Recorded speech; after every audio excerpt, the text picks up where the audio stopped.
প্রিয় দর্শকবৃন্দু আসসালামু আলাইকুম। আমি আতাউর রহমান সুজন। আমি এখন দাঁড়িয়ে আছি গাইবান্ধা জেলার কামারজানি ঘাটে। এটি কামারজানি নৌঘাট। খুব সুন্দর একটি ঘাট আমরা দেখতেছি। আমার সামনে আপনারা দেখতেছেন একটি ঘোড়া, খুবই সুন্দর একটি ঘোড়া, সাদা। আর আমরা দেখতেছি তার পিছনে একটি লাল ঘোড়াকে গোসল করানো হচ্ছে। আসলে ঘোড়াকে গোসল করানো খুবই দরকার। তো চলুন আমরা ঘোড়ার গোসল আজকে দেখব। আমরা দেখতেছি একটি লাল ঘোড়াকে গোসল করা হচ্ছে। প্রতিদিন ঘোড়াকে গোসল একবার করাতে হয় না গোসল, না ভাই?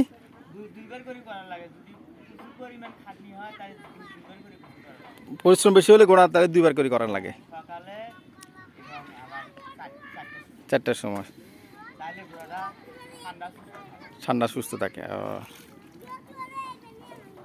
অনেক সুন্দর একটি, আসলে উনি যত্ন করে ওনার ঘোড়াকে, আর উনি ঘোড়া দিয়ে কিন্তু উনি পণ্য পরিবহনে কাজ ব্যবহার করে, এই জন্য উনি ঘোড়া পালতেছে।